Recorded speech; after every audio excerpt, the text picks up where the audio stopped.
All right, so I wanted to give you an up-close look at our custom floating shelves. We use the Ultra Shelf brackets, and we use solid hardwood to build the shelves themselves.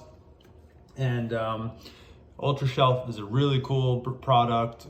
Basically, there's a couple pegs that are running through the shelf. So there's a bracket that runs across the wall, and then we have heavy-duty pegs coming through that are all welded to that bracket. What that gave us enough space to router in the plug mold so it sits really nice and flush, and router in our LED light bars so that they sit really nice and flush.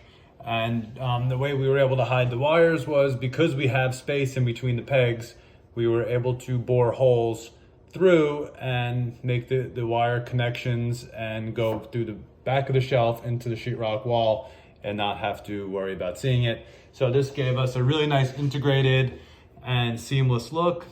You don't want these devices being the focal point of your shelf, so it's worth going the extra way and routering out the shelves and making sure you get everything in there nice and tight.